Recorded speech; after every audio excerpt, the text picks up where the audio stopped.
chaleur, chaleur.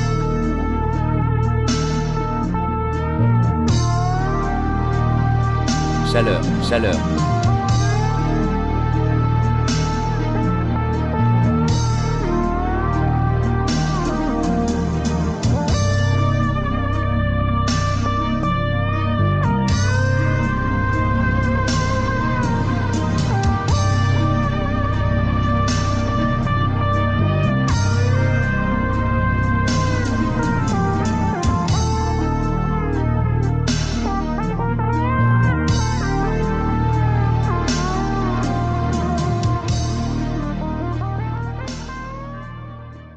Eh bien, bonjour, c'est encore moi. Pardonnez mon français, pour ainsi dire, et ma toux. Aujourd'hui, nous sommes le septembre 2025, et ce que vous voyez dès le début, c'est un nouvel ordre mondial. C'est aussi simple que tout ça. C'est pas quelque chose qui arrive ou qui arrivera à un moment donné. Non, il est déjà là. Nous vivons dedans, nous vivons dans ce nouveau paradigme géopolitique. Et c'est un changement historique, un basculement tectonique d'une ampleur immense. C'est quelque chose, je sais pas, comparable au grand schisme ou à la séparation de, vous savez quoi, à la chute de l'Empire romain. Eh bien, c'est même bien plus grand que ça. Donc, comme vous pouvez le voir par vous-même, ces trois gars qui sont les piliers de ce nouvel ordre mondial, sont très heureux pour une raison ou pour une autre. D'accord ? Et il y a tellement de choses à analyser que je ne sais même pas par où commencer. Et je vais probablement commencer par une lamentation. Parlons de l'Occident, qui a maintenant été relégué au second plan. C'était inévitable. Parce que si nous regardons attentivement ces trois pays, la Russie, l'Inde et la Chine, bien sûr, économiquement, ce sont tous les trois des monstres, avec la Chine qui, à elle seule, est déjà un monstre. Et quand vous les mettez ensemble, vous observez sûrement 35 à 40 pour 100 de l'économie réelle, de l'économie productive. Ces pays produisent énormément, tout, allant de l'extraction, du pétrole, aux avions, aux armes, aux vols spatiaux, au système de positionnement mondial. Des choses de ce genre. Ils produisent des biens, y compris, bien sûr, des biens de consommation, allant des draps jusqu'aux smartphones. Et donc, vous avez ici ces trois pays. Et d'autres encore, il y en a beaucoup. Et nous commençons par l'évident. Je vais commencer avec The Independent. Où est-ce ? Laissez-moi regarder. Oui, le voilà. Oh oui, il commence à se lamenter. À gémir, bien sûr. Mais regardez ça. Hier, soudainement, on dit que l'Occident néglige l'autre moitié du monde à ses risques et périls. Jamais. Entendu parler de ça ? L'Occident est une moitié du monde. Je suis un homme occidental. Ne vous y trompez pas. Mais est-ce que j'apprécie ce que je vois, ce qui arrive à ce soi-disant Occident, qui n'est plus vraiment l'Occident ? Absolument. J'ai le Schadenfreude. Et quand des gens prétendent, comme ces journalistes de Independent, que l'Occident représente d'une certaine manière la moitié du monde qui regarde mais ne prête pas attention à l'autre moitié du monde, eh bien j'ai des nouvelles pour l'Occident réuni. Ça, à une population est en réalité inférieure à 1 milliard de personnes, alors que 8 milliards et demi d'êtres humains constituent la population du reste du monde. Et la majeure partie de ce monde ne regarde plus vers l'Occident. Il regarde vers l'Organisation de coopération de Shanghai et vers les BRICS. Et donc, ils écrivent dans The Independent, étant donné la présence de 25 dirigeants mondiaux. Oh, bonjour. Oui, c'est en gros, je dirais, 70% de l'économie mondiale, y compris celle de la Russie, de l'Inde, de l'Iran et de la Corée du Nord, pour le sommet de l'OCS. Vous pourriez sûrement demander pourquoi l'Occident semble avoir montré si peu d'intérêt ou d'inquiétude, écrit, peu importe, Marie Dejevsky, quel que soit son nom. L'explication est extrêmement simple. Ils répriment les émotions, parce qu'ils doivent les garder étouffées. Car, évidemment, les médias établis dans l'Occident, réunis des États-Unis à la Grande-Bretagne, en passant par l'Allemagne, l'Italie et tous les autres, ne sont pas libres. Ce sont des organes de propagande, et on leur donne l'ordre de se taire. Parce que cela fait déjà du tort à l'Occident réuni, à Washington par exemple, tellement gravement que je ne peux même pas vous expliquer à quel point.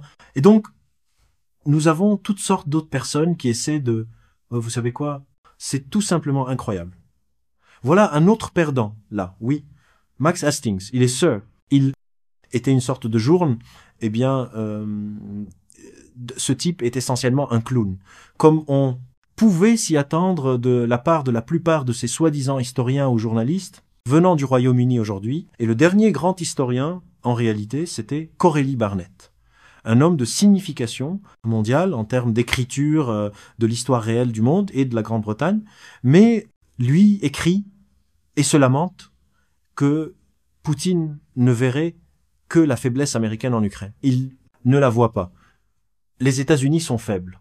C'est aussi simple que ça. Militairement, ce n'est rien de plus qu'un tigre de papier lorsqu'il s'agit d'une vraie guerre. Et voici la partie la plus importante. Vladimir Poutine a prononcé un discours merveilleux.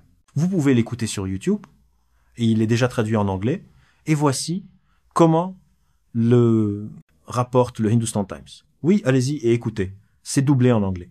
Le discours de Poutine en anglais menace l'OTAN, remercie l'Inde et la Chine. Eh bien, c'est bien plus que ça. Et voici le problème. C'est pas seulement Poutine qui menace. Comme ils disent, pour une raison quelconque, menace, non. Poutine affirme simplement que l'OTAN est une alliance agressive et que, essentiellement, l'Occident tel que nous le connaissons n'existe plus, qu'il n'existe pas et qu'il ne devrait pas exister sous sa forme actuelle. Parce que ce n'est rien de plus que le cadavre en décomposition de ce qui fut autrefois une grande civilisation. Et elle était grande. Je suis un homme occidental.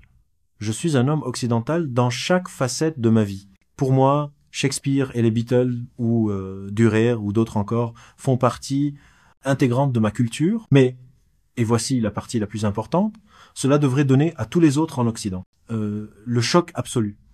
Le choc, c'est bien sûr la création de la Banque de l'Organisation de coopération de Shanghai, ce qui signifie automatiquement que c'en est fini de l'hégémonie du dollar américain.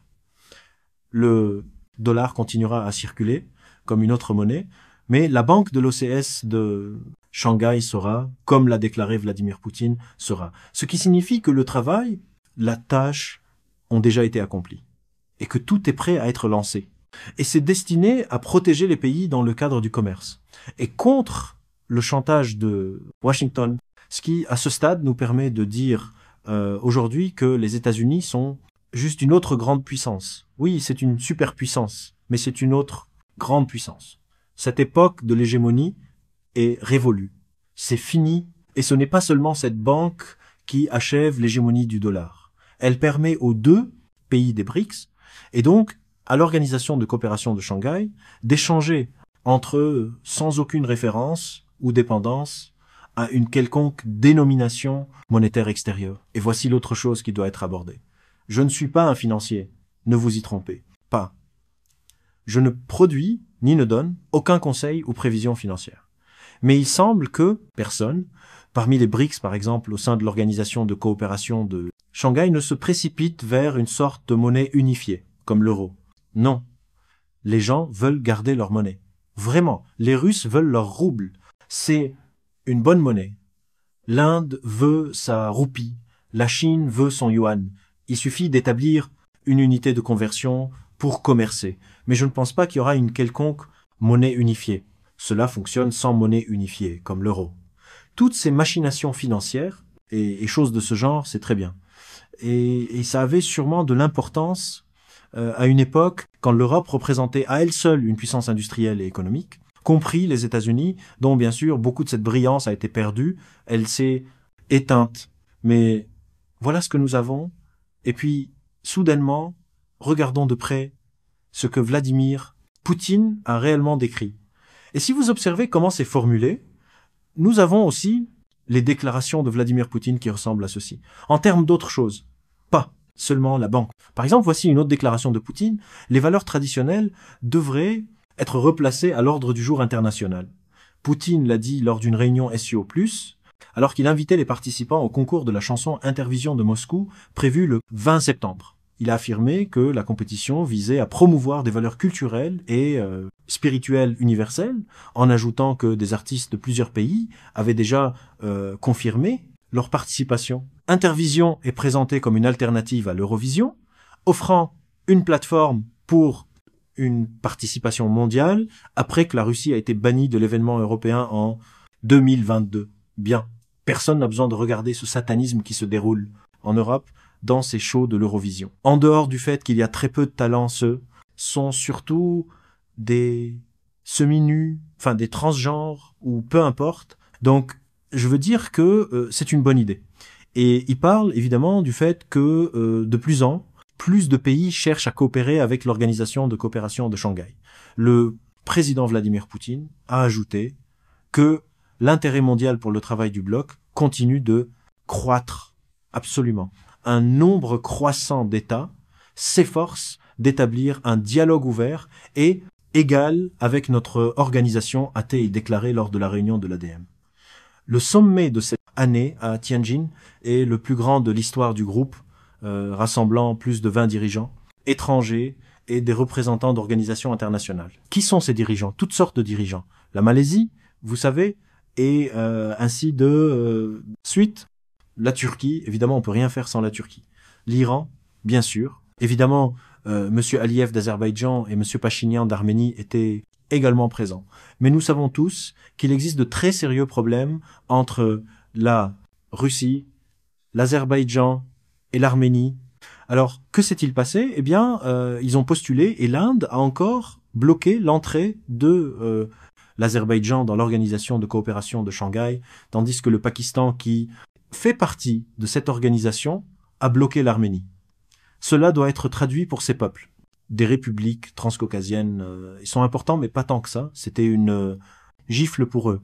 Ils veulent se vendre, et c'est ce qu'ils essaient désespérément de faire. Se vendre à l'Occident, bien sûr.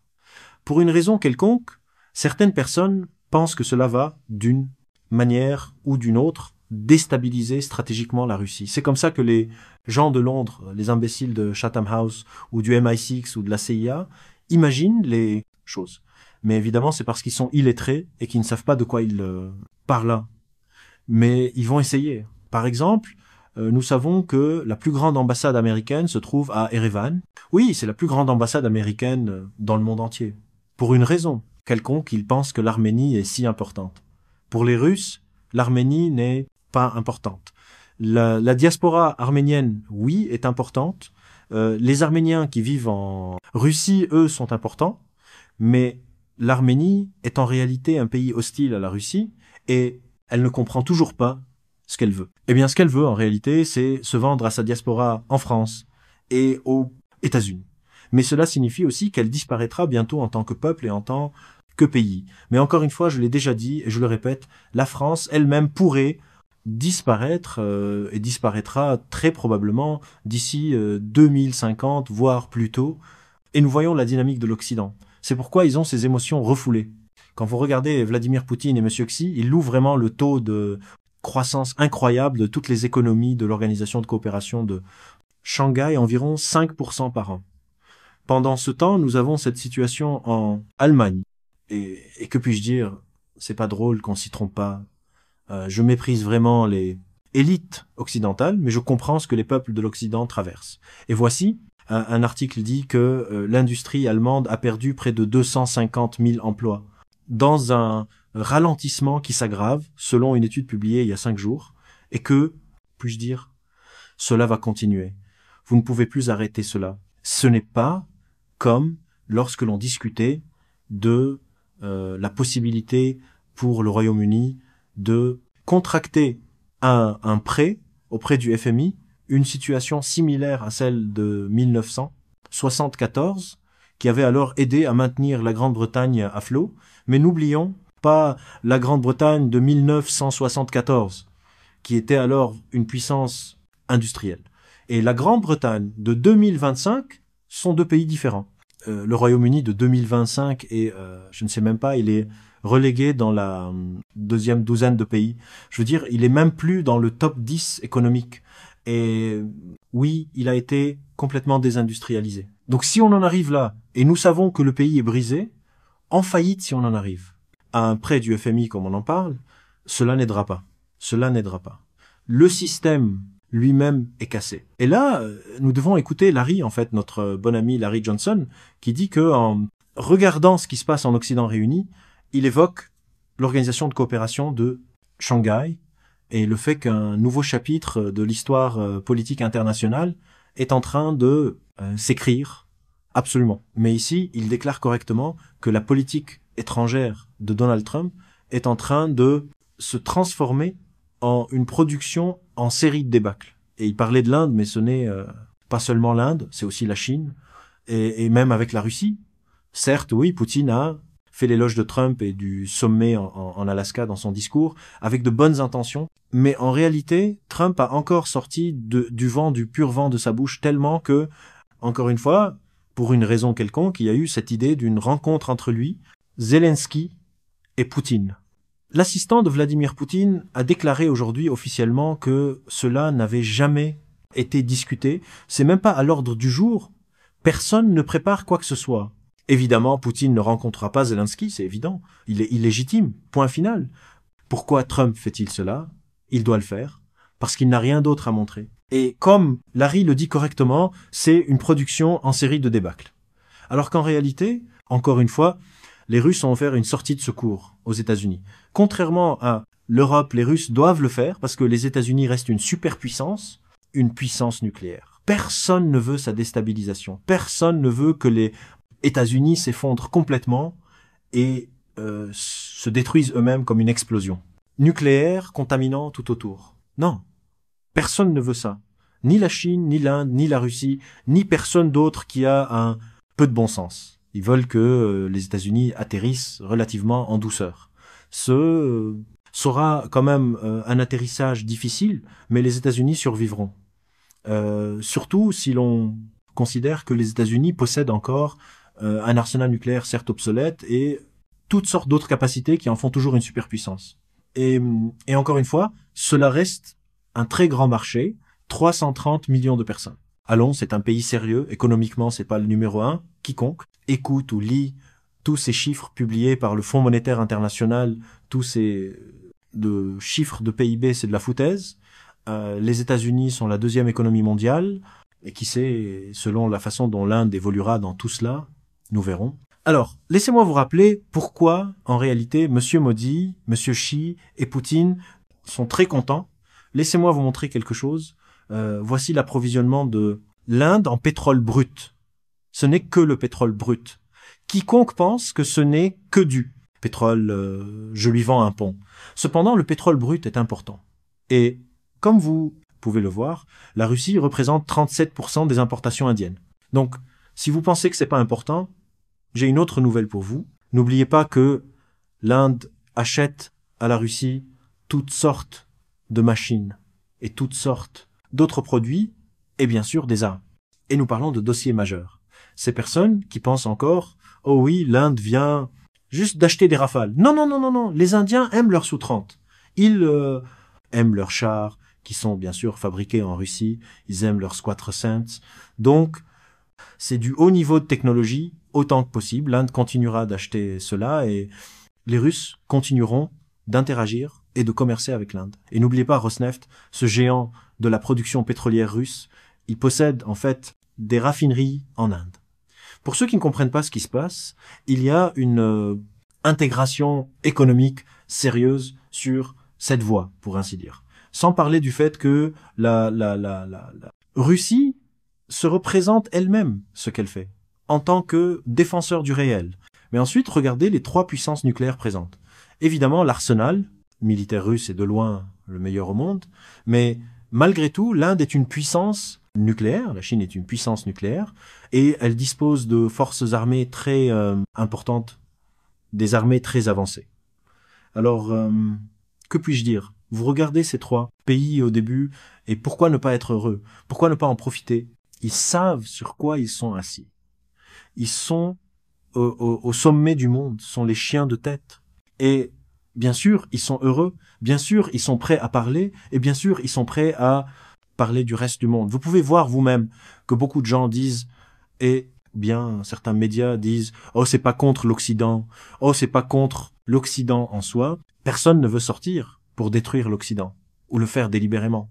Il fait déjà un excellent travail tout seul. Mais le point principal ici est que ces trois et les peuples qui viennent ensuite, il y a certains problèmes avec l'Indonésie. Évidemment, nous le savons, et qui sait, il y a même des raisons légitimes pour les soi-disant émeutes et troubles indonésiens. Mais si vous regardez de manière centrale, le domaine que ces trois pays ne commandent pas, mais qu'ils représentent, c'est pas l'autre moitié les gars, gardez à l'esprit qu'ils représentent si vous mettez les choses ensemble. Et bien sûr, nous devons garder à l'esprit que l'organisation de coopération de Shanghai est essentiellement une représentation militaire. Eh bien, militaire, sécuritaire, si vous voulez, des BRICS à bien des égards, ou inversement. Les BRICS étant, évidemment, un système économique et, dans une certaine mesure, politique. Donc, c'est la même chose que l'Union européenne. Tout le monde comprend que l'Union européenne est l'expression économique de la partie européenne de l'OTAN. Et ceci est, eh bien, dans un certain sens, c'est un parallèle approximatif. Évidemment, c'est pas exactement à 100%, mais il y a certaines similitudes. La plupart des organisations de cette envergure fonctionnent ainsi parce que l'économie est le fondement de tout et que l'armée est ce qui défend ces économies. Et nous avons cette formation. Elle existe maintenant. La banque est en cours de mise en ligne. Toutes sortes d'institutions sont lancées et appliquées dès maintenant, si vous voulez. Et c'est le nouvel ordre mondial. Point final. Simple comme ça. La Russie a donné une sortie de secours aux États-Unis en Alaska. Et encore une fois, n'oubliez pas, pour les Russes et les Américains, ces derniers ont des cultures très similaires à bien des égards. Évidemment, culturellement, Russes et Chinois sont quelque peu différents. Sont des civilisations différentes, des cultures différentes. Même chose pour les Indiens. Mais pour les Russes, les États-Unis, les Russes n'ont jamais aimé Washington DC, mais ils aiment le peuple américain. Ne vous y trompez pas. Et donc, il y a un aspect culturel là-dedans. Et bien sûr, tout le monde doit être content que ce soit M. Poutine le raisonnable, qui parle à M. Trump. En gros, ce que vous voyez ici, et oui, que puis-je dire, c'est un développement incroyable. Nous vivons dans le nouveau monde. Revenons déjà à la Chine, de retour avec M, faisant quelques résumés, et il exhorte l'OCS à résister à l'hégémonisme en rétablissant un ordre mondial multipolaire. Le sommet s'est conclu avec la déclaration de Tang et l'adoption de la stratégie de développement 2035, fixant des objectifs politiques, économiques, sécuritaires et humanitaires à long terme. Les dirigeants ont également convenu de créer une banque de développement de l'OCS pour renforcer la résilience face aux pressions économiques, ont condamné ce qu'ils ont appelé le génocide à Gaza et ont appelé à un effort renouvelé pour assurer la paix en Afghanistan. Mardi, Poutine se rendra à Pékin pour des discussions avec Z, axées sur le commerce, la sécurité, le conflit ukrainien et les liens avec les États-Unis. Le lendemain, il participera au événement marquant le 80e anniversaire de la reddition du Japon pendant la Seconde Guerre mondiale. Ce sera magnifique, évidemment, un défilé. Et donc, ce que je veux dire, et cela concerne les véritables héros américains, évidemment, les États-Unis ont joué un rôle énorme. Les États-Unis ont défait, eh bien, largement défait le Japon impérial. Mais il y a eu beaucoup de combats en Chine. N'oubliez pas que l'armée rouge a participé de manière majeure en battant l'armée de Canton d'1 million de soldats. Je veux remercier Chabos pour s'en être souvenu. C'est en quelque sorte similaire au légendaire régiment français de Normandie-Nieman, qui s'est couvert de, s'est glorifié, combattant avec l'armée rouge sur le front de l'Est. Les pilotes, et ici nous avons ces gars et leurs proches, très peu d'entre eux ont survécu, si tant est que quelqu'un ait survécu, mais je félicite Shah d'avoir écrit ceci. Alors que la Chine se prépare à célébrer sa victoire sur le Japon pendant la Seconde Guerre mondiale, certains Américains, malgré les tensions avec la Chine, seront chaleureusement accueillis à Pékin pour assister au gigantesque défilé de victoire de l'armée populaire de libération de Chine. Ce sont les parents vivants des Flying Tigers. Officiellement, le groupe de volontaires américains était composé de pilotes américains qui ont combattu pour la Chine contre le Japon impérial entre 1941 et 1942. Dirigés par Claire Chénault, ils ont piloté des Pi-40 avec le design de bouche de requin, détruisant plus de 400 avions ennemis et perdant moins de 80. Franklin Delano Roosevelt a approuvé leur participation. Ils ont piloté ces Pi-40. Ils étaient magnifiques, ont combattu vaillamment et magistralement à l'époque de la Chine. Ces personnes ne devraient jamais être oubliées. Et oui, c'est évidemment une reconstitution informatique, mais c'est ainsi qu'ils apparaissent. Ils seront en effet chaleureusement accueillis à cette immense célébration à Pékin. Et bien sûr, Vladimir Poutine et Monsieur Z se tiendront côte à côte, nouvel ordre mondial. Simple comme ça, les gars. Et voilà. Les États-Unis, nous ne parlons pas de l'Europe, comme je l'ai déjà dit. Je comprends que de nombreux Européens souffrent en écoutant ceci. Mais l'Europe est un objet. C'est vraiment plus une entité viable telle qu'elle existe aujourd'hui, car elle est complètement brisée. C'est une catastrophe systémique pour eux, y compris culturelle. Mais les États-Unis, évidemment, en raison de leur taille, de leur importance, surtout au cours du dernier siècle, il est vraiment important d'avoir ce type de relation, dans le sens où beaucoup de gens pourraient dire, ok, si ce n'est pas la guerre froide, que ce soit la paix froide. La paix froide, elle est acceptable tant que vous coopérez sur certaines voies. Et les autres, eh bien, vous êtes juste des concurrents. Si cela reste dans ce cadre, pas cette agression, pas ces génocides, pas toutes ces choses brisées par l'Occident, combinées, dirigées par les États-Unis, alors oui, le monde a un futur, un meilleur futur. Autre point, Vladimir Poutine a expliqué la situation avec l'opération militaire spéciale et, comme vous pouvez le constater vous-même, les Russes continuent de faire ce qu'ils font. De mieux...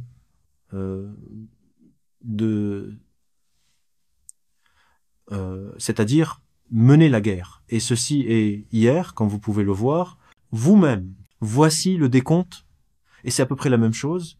Et nous savons déjà que, probablement, d'ici à ce que les derniers vestiges de la défense de ce qu'il reste, des forces armées ukrainiennes soient brisés, nous allions, par exemple, si nous allons voir M. Maratulin et le colonel Papov. Voilà. Voici l'activité sur la partie sud de l'axe. Opérationnel de Donetsk. Tout est actif. Sans arrêt. Sans arrêt. Je veux dire, mouvement continue vers l'ouest et sans arrêt des chaudrons et que puis-je dire, l'Ukraine est maintenant en panique. Et pourquoi est-elle en panique? Laissez-moi vous montrer pourquoi. Parce que également c'est en quelque sorte un indice et les Russes font ces choses, vous savez. Ils fuitaient parfois ces informations délibérément, mais c'est fait d'une manière tellement nonchalante que cela semble presque naturel. Oh oui, je suis désolé. Vous savez quoi? C'était la même chose lorsque les Russes ont réellement divulgué l'existence de Poséidon et son type, ainsi que quelques données techniques à ce sujet, lorsque les journalistes ont été autorisés à jeter un coup d'œil par-dessus l'épaule de l'un des membres du Conseil de sécurité de Russie. Oh mon Dieu, ils ont cette nouvelle arme. C'était fait délibérément. Maintenant, l'Ukraine est en panique, ou ce qu'il reste de l'Ukraine, parce que regardez ceci. Voici M. Gazimov parlant de quelque chose, peu importe, ou probablement à Rasto, peut être ailleurs, mais peu importe. Vous avez évidemment M. Vouzov, portrait, le ministre de la Défense, évidemment, et vous avez la carte là. Oh, regardez cette carte. Voyez-vous ce que cette carte montre? Et oui, il y a des lignes qui le montrent. C'est ainsi que l'Ukraine l'a interprété. Comme vous pouvez le constater vous-même, Nicolas et Odessa sont complètement, je veux dire, essentiellement conçus pour être pris par la Russie. Est-ce que cela arrivera bientôt ou comment cela se produira-t-il? Je ne sais pas.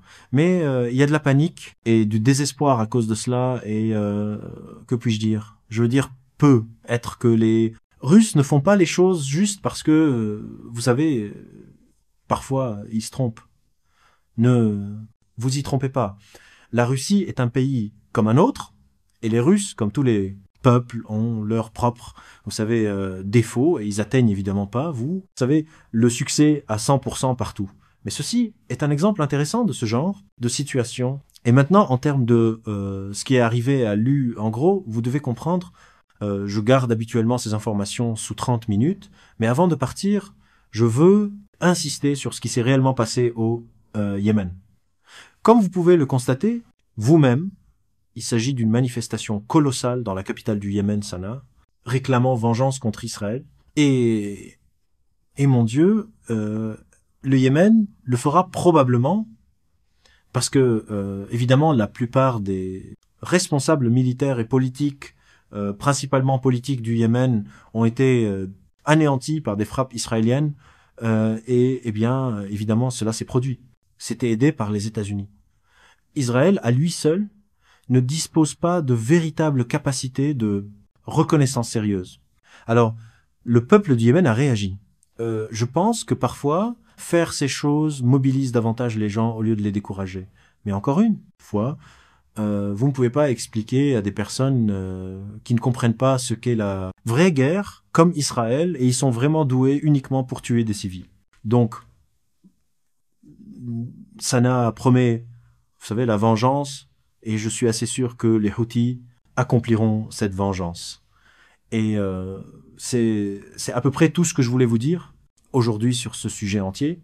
Et en fin de compte, c'est très sérieux. Le 1er, en septembre, en Russie, marque le début de la nouvelle année scolaire pour les étudiants.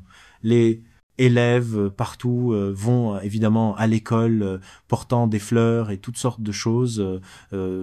C'était autrefois une occasion très heureuse pour les parents, surtout une occasion très heureuse en Russie, plus maintenant.